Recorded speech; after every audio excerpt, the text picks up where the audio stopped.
ada kondisi-kondisi force majeure. Tetapi seorang pemimpin dalam keadaan apapun yang tidak boleh kemudian berkarir adalah dia harus melahirkan pemimpin yang lebih baik dari dirinya. Itu memulai egois sendiri. Nah, saya merasa bahwa itu kritik. Kok nggak ada orang seperti Budiman? Itu berarti kan jangan-jangan ada stigma. Ya sengaja nih saya. Biar nggak ada aktivis lagi. Tapi ini penting. Karena ini berkaitan dengan milenial. Ya dong.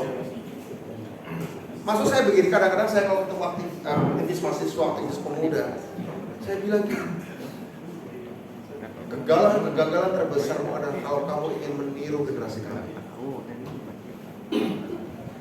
Sama seperti kegagalan generasi kami adalah kalau kami ingin meniru, berjuang pakai bambu runcing. Perang, seperti ketika melawan penjajah. Salah itu. Enggak dong, enggak pakai bambu runcing dong, enggak pakai senapan dong, pakai poster kek, pakai spanduk kek, ya pakai mantra, pakai bom molotov lah ya. Pada masa itu ya, pada masa itu pakai batu ya. Tapi artinya gagal, artinya itu tadi kritik pada generasi saya atau generasi tua. Egoismenya bisa mencegah melahirkan pemimpin generasi baru. Tapi lihat generasi baru juga kekalahannya adalah ketika dia menghilangkan identitas dirinya dengan mengingkari tantangan zamannya. Tantangan zaman sekarang, anak muda sekarang, ketika saya usia 26 tahun pertama kali di penjara, bagi pemuda usia 26 tahun sekarang, tantangannya atau dianggap kerennya bukan masuk penjara. Bukan, karena beda. Nah, karena itu saya ingin mengulik dari ancaman salah satu keprihatinan lahirnya Indi Survey yang saya tafsirkan adalah juga beberapa pendapatnya adalah bagaimana anak muda tetap antusias memilih, kan begitu ya? Jangan sampai apalagi hari libur Valentine pula, dengan Valentine pula 14 Februari, daripada aku memilih orang yang belum tentu berdampak pada diriku, lebih baik aku memilih calon istriku atau calon suamiku jalan-jalan kemana kalau tadi udah menyatakan cinta di situ. Tanggal 14 Februari itu seorang anak muda dihadapkan pada dua pilihan. Aku nembak cewek yang kotaksir, menyatakan di 14 Februari itu di sebuah tempat romantis yang gak ada TPS-nya. Tempat romantis yang gak ada TPS-nya bisa jadi loh. Jangan apa yang romantis yang gak ada TPS-nya, kan gawat. Dan pihak dia juga harus memilih seseorang yang kalau pilihannya tidak diseleksi secara kualitatif oleh partai, kalau tidak hanya sedang kuantitatif, apalagi kalau pilihan sedang cuantitatif, apa menariknya aku akan milih seseorang yang akan jadi presidenku, gubernurku, karena ada pilgub juga ya. Pak Pilgub enggak, itu buat Pak Sebrani. Presidenku, DPR-ku, DPRD-ku juga ya, senator yang tidak mewujudkan mimpiku, tidak menjawab kegelisahanku, sementara perempuan ini, laki-laki ini akan menjawab itu. Akan ada sebuah dilema eksistensial. Dilema eksistensial. 54% pemilih, saya dapatnya kayak gitu. 54% pemilih yaitu kaum milenial dan Z. Kaum milenial itu sebagai udah menikah ya. 54% pemilih akan dihadapkan pada problem eksistensial. Problem eksistensial itu menuntut waktu yang sama-sama harus diprioritaskan.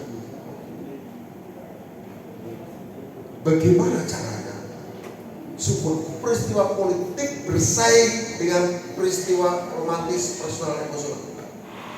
Ekstrimnya seperti itu. Tentu saja tidak harus seperti itu. Tapi saya ingin mengatakan bahwa karena tindakan memilih, teman-teman, tindakan 5 menit di TPS atau 2 menit TPS, kalau kita mengharapkan suara yang berjelas, kita harus berhati loh. sekedar menggugurkan kewajiban, meskipun bukan kewajiban juga karena nggak wajib juga memilih ya. Memilih, aku mau milih presiden, aku mau milih DPR. Sama seperti aku mau milih calon istri sama itu adalah setidaknya 5 tahun ke depan aku akan seperti apa hidup sebenarnya. Mungkin di masa-masa kemarin 10 tahun yang lalu Pernyataan Budiman itu baru bilang siapapun presidennya itu kita tetap bisa berbisnis, siapapun presiden kita bisa kuliah, siapapun gubernurnya, siapapun DPR-nya kita masih bisa berkarir, bisa bikin proyek. Saya mungkin anti presiden dia, tapi aku bisa dapat proyek-proyek dari kementeriannya. Mungkin seperti itu, mungkin. Tapi teman-teman, kalau kita cermati ya, perkembangan kita kasih waktu sebentar ya.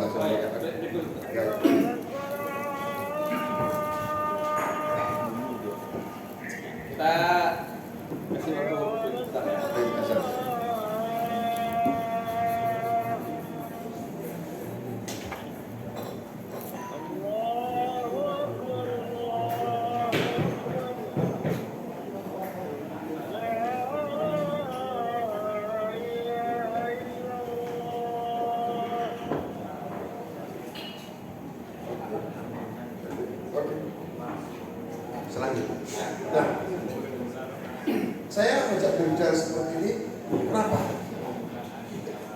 Mungkin kita mengira bahwa bisa politik pemilu kan dari dulu juga sudah ada dan ya, kecuali ada kudeta, kecuali ada perang saudara yang memang peristiwa politik itu bisa menyangkut pada soal keselamatan, rezekiku ya. Ya, kalau peristiwa kudeta atau revolusi mungkin ya, tapi kan pemilu kan proses demokrasi biasa. Tapi perkembangan saya secara teknologi tidak mengatakan begitu. Tadi disebutkan oleh Pak Andri Darwis bahwa ya, perkembangan media sosial itu menyebabkan satu orang di Merauke atau satu orang di Bulungan yang dipukuli oleh orang lain dan datang orang itu satu pilihan dengan kita. Saat kita baca beritanya bahwa orang yang satu pilihan politik dengan kita, paling lama kita kenal, tapi kita baca berita di WA, apa yang ada videonya, itu membakar. Kalau 20 tahun yang lalu, zaman Orde Baru, saya pernah main PDI di Jogja, itu saya dengar kabar orang PDI di Bali terakhir dan Golkar. Saya baca besok harinya di kertas. Mana sih? Jengkel. Tapi ya gitu aja. Gitu aja. Tidak sampai personal jengkel sebagai organisasi gitu ya. Tapi tidak sampai membakar. Tapi hari ini dalam teknologi media sosial ada orang yang satu pilihan dengan kamu dipukul di mana? Kau baca di WA group, kamu tonton videonya berulang-ulang pula dengan narasi ditambahin musik, itu terrorisme itu, intimidating itu. Tiba-tiba keluar, ada orang gak kenal, kita mau jalan, temen gue dipukulin, lo pendukung capres lawan gue kan, gue pukulin balik, bisa kayak gitu. Kalau dulu yang marah satu desanya lah, atau satu kampung tetangganya paling banter, kecamatan tetangganya paling banter. Hari ini nggak bisa. Peristiwa yang paling remote terjauh dari kita itu hadir di tubuh kita. Dan reaksinya bukan cuma psikologis, bisa sampai fisiologis. Betul. Ini yang harus cepat. Dari peristiwa politik di era media sosial, jangan dikatakan dia semakin berdampak sosial, salah. Peristiwa politik atau peristiwa sosial di era media sosial bukan semakin berdampak sosial, tapi semakin berdampak personal.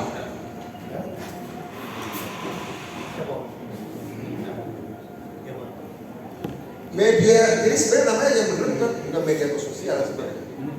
Yang benar adalah media yang sangat personal dengan menggunakan platform sosial. Sebenarnya kalau nama panjangnya ya, Media yang sangat personal dengan menggunakan platform teknologi yang sangat sosial. Karena itu, peristiwa politik, peristiwa sosial yang dulu yang kita anggap abstrak, dulu kan orang emosional itu kalau pemilihan kepala desa. Pilkades itu emosional banget dari zaman dulu. Karena kita tahu musuhnya, nggak tahu tetangga kita. Tiap hari ketemu di warung, tiap hari ketemu di Surga. Tapi hari ini dengan era media personal, media sangat personal berbasis teknologi sosial, ya, media sosial. Peristiwa pilpres itu sama emosional dengan peristiwa pilkades, sama personalnya dengan peristiwa pilkades.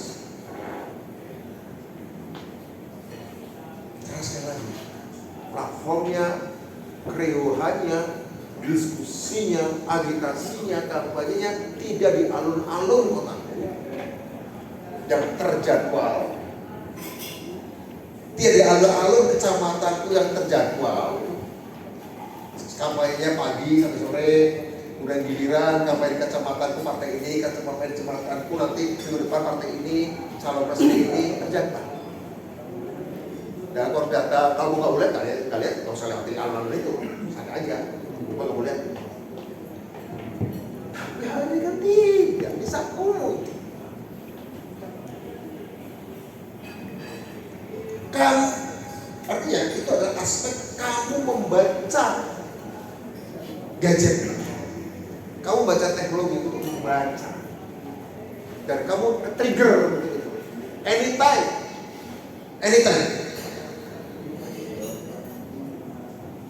Tapi dari pihak teknologi juga bukan untuk dibaca, dia juga membaca balik kamu, dia membaca balik dirimu. Saya pernah itu beberapa minggu lalu saya pilek, dahak kering, sering batuk di depan handphone saya. Dahak kering seminggu karena saya perjalanan sampai sekali berkali-kali kapal saya pakai keluar kota. Akhirnya saya sering ngeluh sama istri, saya ngeluh sama teman saya, enggak. Sembuh dah muncul ikan obat batuk kering. Gimana? Muncul ikan obat batuk kering di hidung saya. Artinya apa? Dia membaca saya. Saya sering tuh berdiskusi di mobil sama teman saya. Sambil lihat Google Maps kita diskusi dong. Sambil lihat tuh ngomong apapun lah, perjalanan lama ngomong diskusi tentang politik, tentang ekonomi, tentang apa aja. Itu muncul karena iklan yang berkaitan dengan omongan kita. Karena saya ngomong mobil gitu ya. Gak lama, teman-teman intensif, suka mobil listrik, kita bisa mobil listrik, gini mobil listrik, nanti gimana, kan pengaruh apa gitu ya. Atau sertifikat, bukan cuma mobil listrik, mobil suatu mobil kita ngomong. Gak muncul iklan. Artinya apa? Teknologi membaca kita, bukan cuma membaca teknologi. Kita mau pada baca seperti itu. Dan menurut teman saya, ahli AI dan ahli cognitive science, ya, 7 kalau Bang Darwis ini punya akun Twitter, punya akun Facebook, punya akun IG, punya akun YouTube, dan dia memutuskan untuk nge-like di akunnya apapun, gak ada hubungan politik, aku makanan, dengar Elia Kasim suka, ada mesti dengar Elia Kasim dengar Elia Kasim suka, dengar Patu suka, lihat rumah suka, lihat cewek suka, pemain bola ini suka, klub bola ini dia suka, gak ada hubungan politik, gak ada hubungan politik, gak ada hubungan kerja, gak ada hubungan bangsa, gak ada hubungan yang mulia-mulia itu gak ada, just for the sake of her displeasure. 75 berbagai platform. Maka algoritma sudah bisa memetakan ideologi. Ideologinya sudah terpetakan. Kalau sudah terpetakan artinya dia akan terpetakan, akan menjadi manusia produktif kalau dia tinggal di negara yang presidennya X, akan menjadi manusia pemalas kalau dia tinggal di provinsi yang gubernurnya Y, akan menjadi mudah marah kalau dia tinggal di sebuah kota yang wali kotanya Z. Dari mana? Gak ada hubungannya dia pendapat politik dia. Tadi komentari makanan, komentari bola. Dalam keadaan seperti itu, sementara rata-rata waktu yang digunakan oleh orang Indonesia dalam berdigital, tadi bang saya ngomong dari genetika, 8 menit 37 detik. 8 jam 36 menit. Rata-rata dunia 6 jam 37 detik. 37 menit. Jadi 1 jam 59 menit lebih. Dia lihat atensi orang Indonesia di tahun 2000 terhadap media sosial itu 12 detik 2001. Sekarang tinggal 8 detik. Untuk kita memutuskan sebuah sikap 8 detik. Ikan mas koki 9 detik. Ikan mas koki untuk bersikap tentang apa, ada bahaya atau apa, ada makanan 9 detik. Artinya manusia sekarang lebih ceroboh 1 detik dari ikan mas koki. Sehingga wajar TikTok.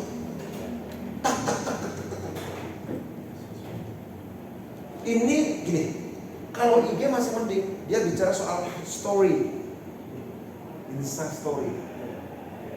Ini bukan story, ini impuls emosional. Tentang warna, tentang musik, tentang gerak. TikTok kan algoritmanya adalah memanjakan dan membaca impuls spontan. Ada yang bisa setengah sadar, ada yang alfa sadar, ada yang sadar. Gak ada sutradaranya TikTok itu sebenarnya. Saudara, makin dan saya pernah TikTok sekali gila, cuma gini aja ya. Saya katakan, dan itu terbaca impuls gerakmu ketika membedakan gelas kopi, ketika ketawa, ketika ngejek orang, itu semuanya adalah cerminan otakmu, dan otakmu adalah produsen ideologi.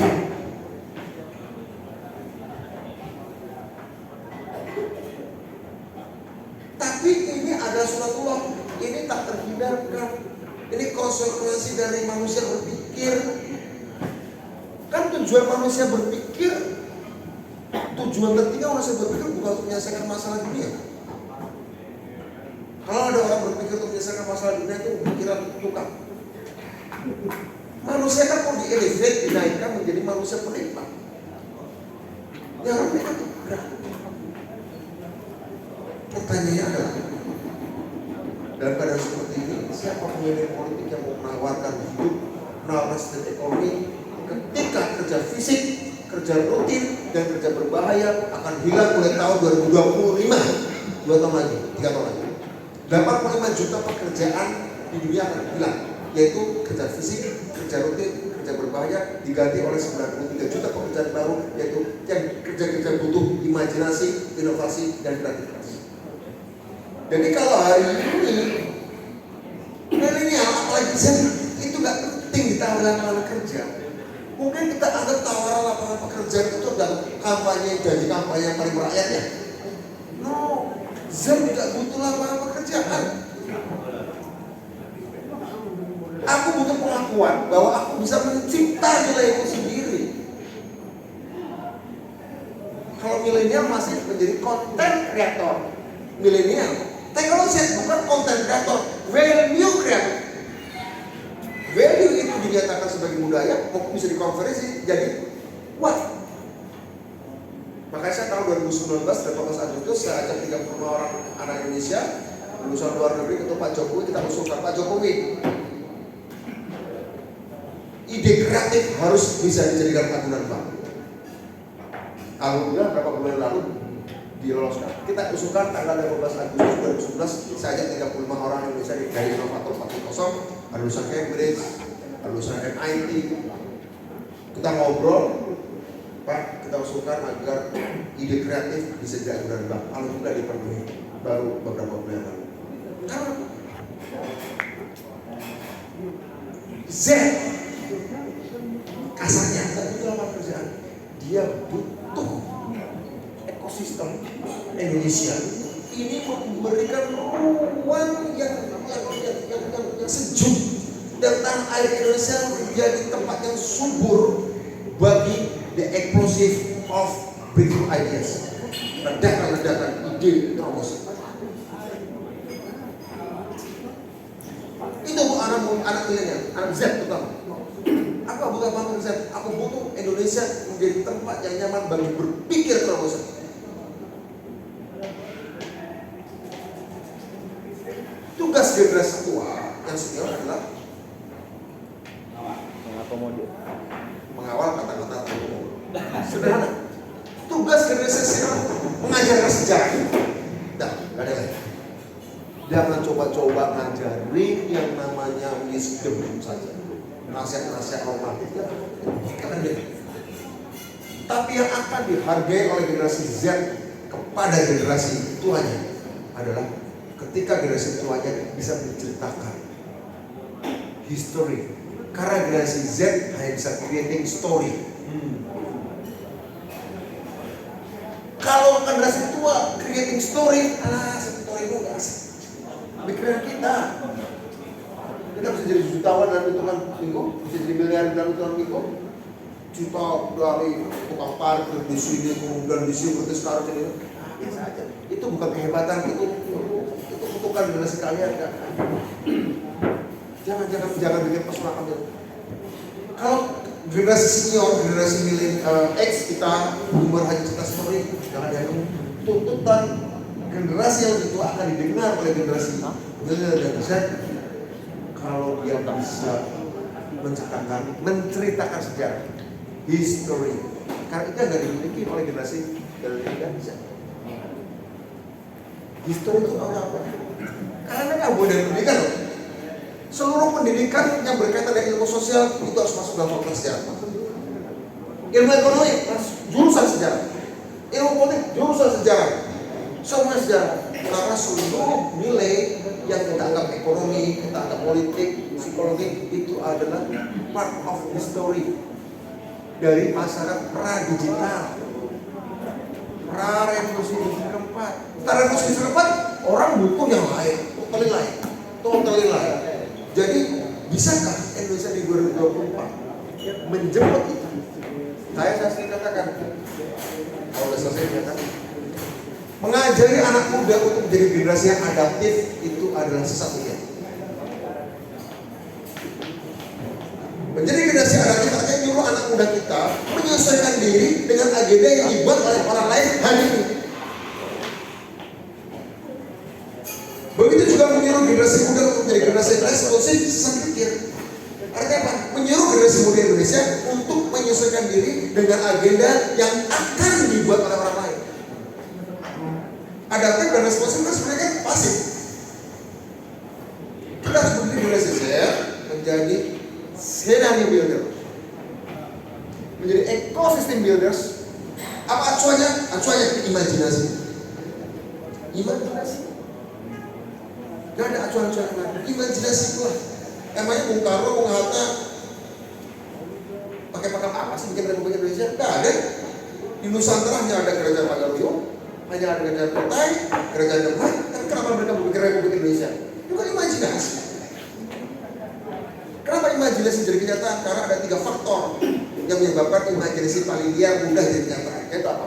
3 ledakan. Ledakan pengetahuan sudah saya terangkan. Kedua, ledakan virus pandemi. Ketiga, ledakan mesiu perang yang berdampak global. Dan kalau dunia dilanda 3 ledakan, ledakan pengetahuan, ledakan virus, dan ledakan mesiu yang berdampak global, dunia lagi butuh imajinasi baru.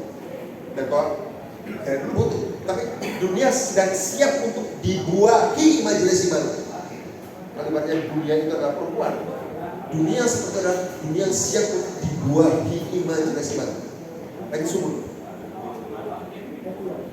Selama dunia menghadapi 3 ledakan pengetahuan, ledakan pandemi, virus, ledakan flu. Itu terjadi di awal abad 20 dan terjadi lagi di awal abad 21. Masalahnya, Anda bicara milenial, Anda bicara Z, dan Anda ingin menawarkan masa depan, Anda ingin dipilih mereka tanpa menawarkan imajinasi.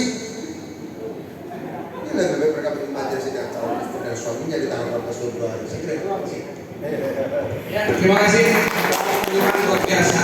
Bahwa memang di inisiator yang mau lebih luas, bagaimana mengangkat milenial hari ini untuk sama-sama kita pakai secara kreativitas.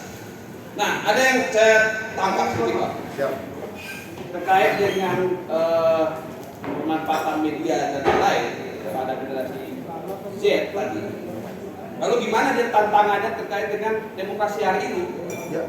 Banyak generasi Z yang kadang masa bodoh, lalu apa yang terjadi biarkan aja. Karena saya teringat kata-kata Suobi bahwa generasi tua itu biarkan saja berlalu, karena generasi muda yang harus dijalankan ke depan. Ya. Nah, gimana Pak Menko? Saya kasih bocoran hasil riset tim kami. Apa sih yang menjadi dicari oleh orang-orang per generasi dalam setiap politik? Ya. Interest dia. Sederhana aja. Generasi Umar itu suka kalau diajak bicara soal membangkitkan kembali Indonesia. Nah, Indonesia yang mana nggak tahu, terserah ya. Mau Majapahit, mau Sriwijaya, mau kerenan Orde Baru, mau kerenan Bung Karno, masih Afrika, terserah. Tapi mereka, impuls mereka generasi Boomer adalah kalau ada pemimpin yang bisa menjanjikan kita bangkitkan kembali kejayaan Indonesia. Soal acuan kekhilafan, acuan ke Majapahit, ke Orde Baru, ke Bung Karno, itu soal ideologinya. Tapi bahwa acuan kebenaran mereka adalah masa lalu mereka. Itu cara berpikir generasi Boomer. Cara berpikir generasi X adalah untuk 2024 ya. Ya. Pencapaian dan penuntasan janji Jokowi. Yang pernah dijanjikan yang baik, yang belum laksanakan itu akan ditutup. Generasi X. Kalau generasi milenial adalah kompetensi dan tawaran kemakmuran dalam jangka pendek dan menengah. Generasi milenial. Masih ada yang berpikir pekerjaan. Ya. Milenial. Tapi sesuatu di depan. Dia mulai di depan. Jadi kalau generasi Boomer masa lalu, generasi X adalah masa kini yang belum tercapai sebetulnya. Kalau generasi milenial masih depan dalam waktu dekat. Kalau Z adalah pesona dan janji masa depan. Masa depan seperti apa sih? 20 tahun lagi, gimana kita dealing hidup dengan robot? Gimana kita hidup dengan pabrik yang nggak butuh buruh? Gimana kita bisa belajar dari rumah? Sebenarnya udah terjadi sih. Pandemi mempercepatnya saja. Kalau nggak ada pandemi mungkin 10 tahun lagi. Tapi pandemi datang itu membuat itu lebih cepat. Gimana? Masalah. Itu butuh manusia-manusia kota yang kualitatif. Kalau terkait dengan aktivismenya gimana? Kenapa ini kan Aktivisme. gambaran kita sebagai ke depan Ya, aktivisme itu dua syaratnya. Ada cinta rakyat dan ada cinta ilmu pengetahuan. Kalau ada cinta rakyat dan tawaran pada bantu rakyat tanpa ilmu pengetahuan, Anda bukan aktivis progresif. Oh. Antara Kenapa ngurusin teknologi sih? Iya. Ngurusin inovasi sih, ngurusin revolusi, ngurusin teknologi digital, ngurusin rekayasa biologi, rekayasa atomik, ngumpulin fisikawan, Itu yang kita tunggu. Iya. Mana Bang Budiman yang dulu? Oh enggak, ini adalah bagian dari progres. Oh. Karena begini ya, Anda punya niat baik, tapi Anda pakai ilmu yang sudah kadaluarsa, Anda yang akan menciptakan bencana sosial. Dunia ini lebih banyak orang mati bukan karena kebaikan lawan kejahatan. Orang yang dibunuh setelah diperkosa karena motivasi birahi saja. Orang yang dibunuh setelah diperkosa karena motivasi birahi saja. Dalam sejarah manusia jumlahnya sedikit. Lebih banyak orang mati dibunuh karena niat baik berkait dengan niat baik dan lain. Cerita kebaikan lawan kejahatan kan dongeng waktu kecil. Dalam kenyataannya, lebih banyak orang mati dibunuh karena kebaikan satu lawan kebaikan lain. Bela agama baik gak? Baik. Bela negara baik. Bela rakyat baik. Tapi orang mati karena membela negara itu ratusan juta, Bung. Orang mati karena membela kebaikan agama ratusan juta. Yang mati di perang dunia kedua, mati dalam perang salib, mati dalam perang ini, itu cuma niat baik. Kan ada yang jatuh adalah aku perkosa kamu karena birahi satu membunuh. Berapa banyak sih? Banyak. Tapi berapa banyak yang mati karena orang karena niat baik? Bencana sosial itu dilahirkan karena niat baik. Niat baik yang tidak pakai ilmu. Niat baik yang pakai ilmu lama melawan niat baik yang pakai ilmu baru. Itu loh masalahnya. Oke, baik. Terima kasih Bang Budiman, kasih aplos sekali lagi bahwa kita yang aktivis melanjutkan ide-ide jenis-jenis kita ini, bahwa cintai rakyat, cintai ilmu pengetahuan. Jangan sampai ilmu pengetahuan dinamik dan berkembang terus. Nah, itulah aktivisme untuk kita bagaimana menyelamatkan bangsa kita yang tidak baik-baik aja. Ya. Terima kasih Bang Budiman, nanti kita Tidak baik-baik aja karena niat baik yang malas belajar. Niat baik yang malas belajar. Mas terima kasih Bang Budiman. Nanti teman-teman silakan ada pertanyaan, kita akan buka sesi bertanya. Selanjutnya kepada Bung Arif Cikaniago. Beliau adalah pengamat politik milenial. Bagaimana pandangan Bung Rifki terkait politik anak muda hari ini? Karena banyak partai politik yang hashtag politik muda, yang sekarang disasar adalah milenial. Nah, bagaimana selama ini penelitian atau pandangan Bung Rifki terkait dengan milenial ini sebagai merubah peradaban demokrasi Indonesia? Lalu sudah sampai di mana keterlibatan anak muda? Karena tadi Pak Andre mengatakan dunia digital dan media sosial sudah merasuki jiwanya. Juga kata Bang Budiman juga bahwa pengetahuan itu penting untuk bagaimana negara ini menjadi baik. Ya. Silakan Bang Rifki. Dan relevan baiknya. Yes. Dan relevan. Ya, baik. Assalamualaikum warahmatullahi wabarakatuh. Waalaikumsalam. Ya, selamat untuk ini survei ya. Semoga akan fokus ke depan soal isu milenial dan juga kerja dari Italia. Jadi saya tidak banyak, tapi hanya lebih mungkin menyimpulkan ada beberapa poin yang perlu disampaikan. Yang terpenting bahwa isu milenial memang menjadi sebuah perbincangan ke pemilu. Apakah ini indikatornya untuk elektoral doang atau ingin memasukkan milenial ke dalam politik? Ini yang perlu kita ingat dulu. Karena ketika pemerintah punya program bonus demografi, kalau kita melihat bonus demografi itulah bagaimana orang yang secara produktif lebih banyak dibandingkan yang produktif. Artinya siap kerja. Artinya ketika siap kerja, tentu fokus anggaran negara itu memperkuat ekonomi, bukan lagi sektor pendidikan maupun jaminan sosial untuk lansia. Mungkin logika ini yang perlu dilihat. Kalau memang Indonesia 2035 itu akan prosesnya akan bonus demografi, seharusnya apa yang dikatakan Bang Budiman tadi, ada komunitas generasi Z atau milenial yang disiapkan oleh negara bahwa meskipun mereka punya value bekerja untuk diri sendiri, tapi negara diuntungkan secara ekonomi. Tidak diuntungkan. Diuntungkan secara ekonomi. Diuntungkan. Tapi narasi yang berkembang hari ini bahwa sistem itu belum terlalu konkret. Karena baru milenial tidak hanya wacana menjelang pemilu.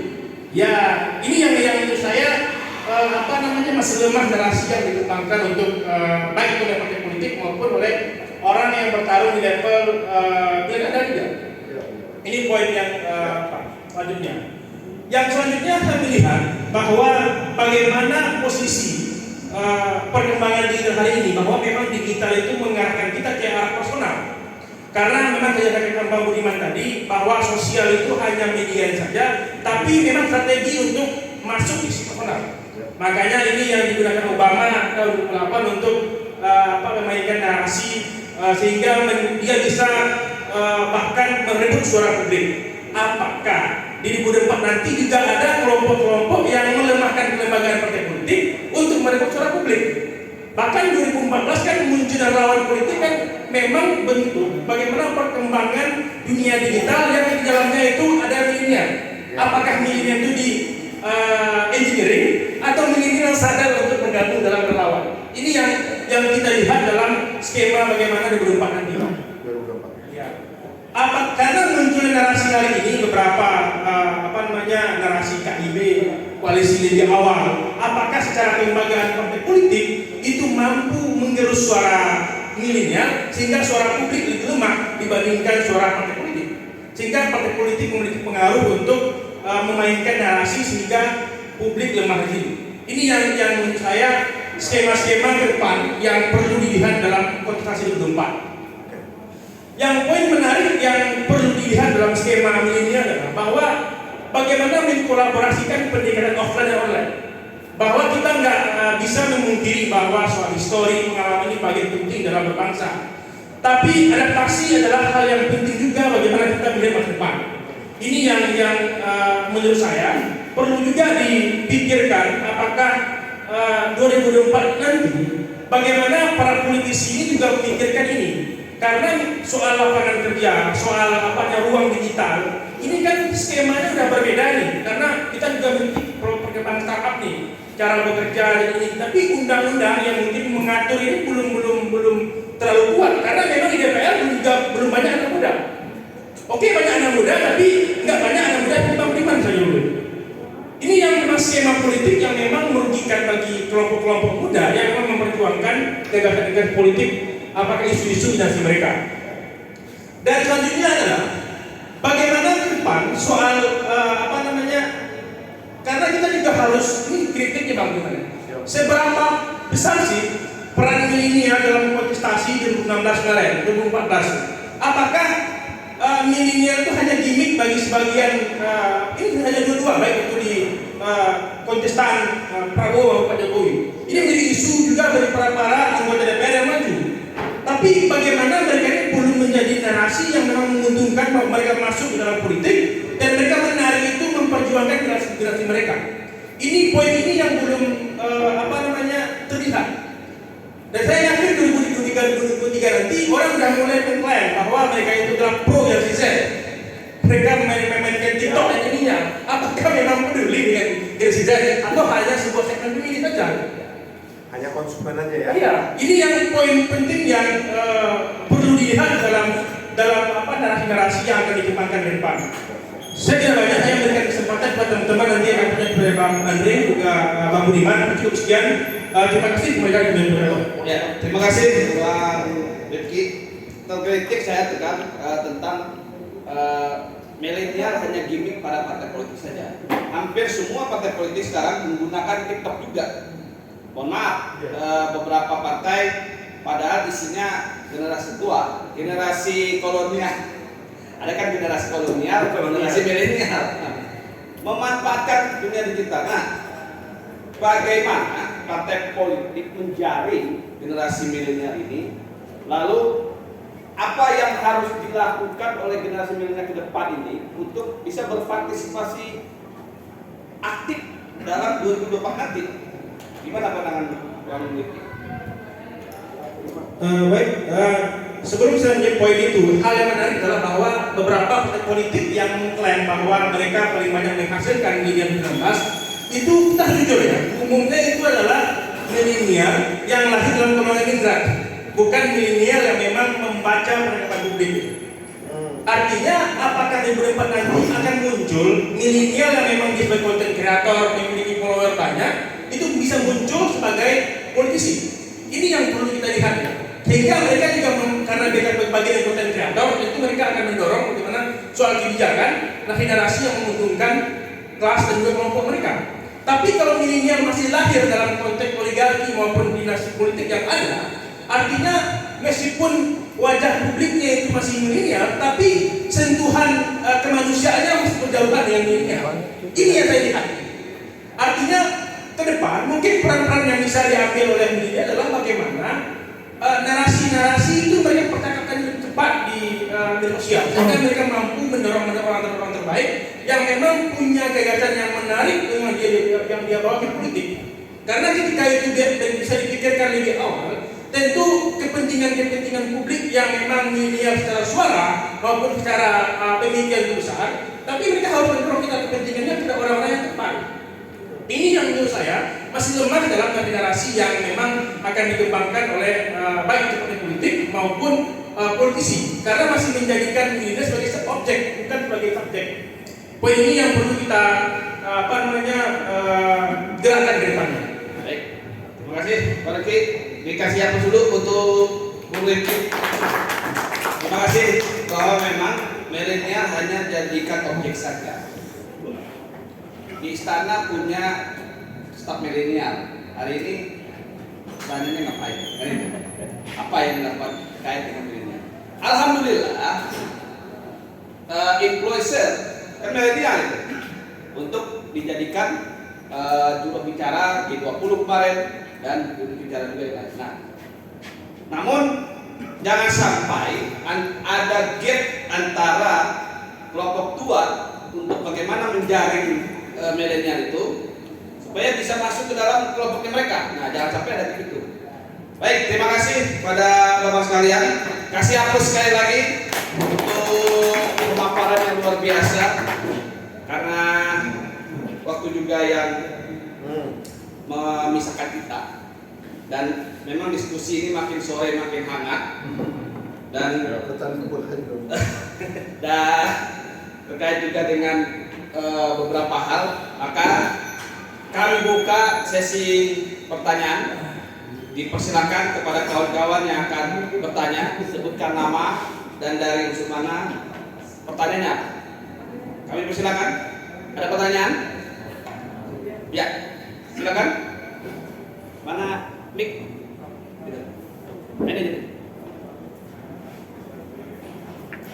Ya, silakan. Siapa nama dari mana? Baik, terima kasih moderator.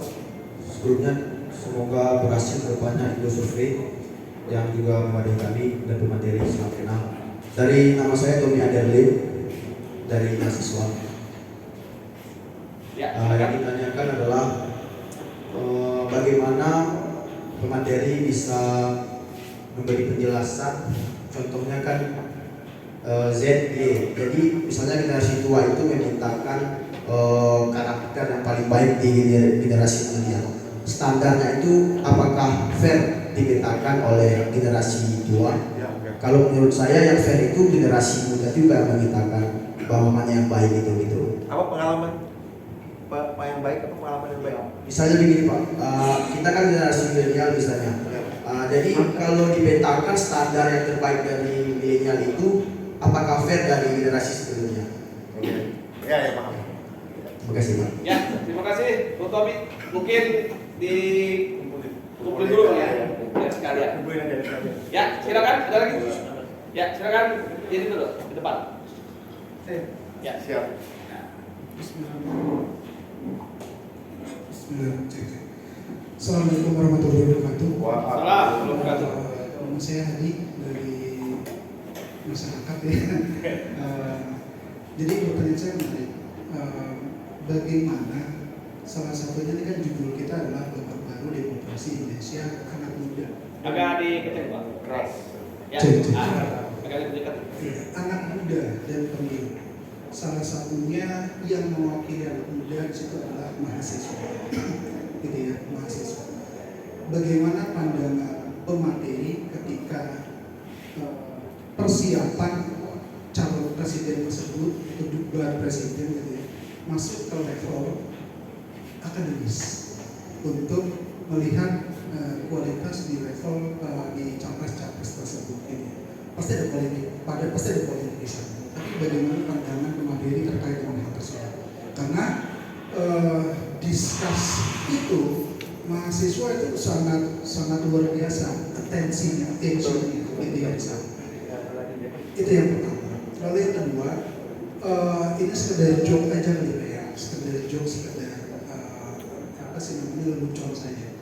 Teman saya mengatakan bahwa ketika nanti capres di periode nanti 2024 itu akan terpilih 2 kali karena itu akan ketika ideologinya itu cocok, ketika perspektifnya itu cocok, ketika pandangan itu cocok dengan DPR dan MPR, legislatif dan lain sebagainya gitu. Ia akan terpilih 2 kali seperti SBY, Jokowi dan lain sebagainya. Tapi itu udah cukup ya.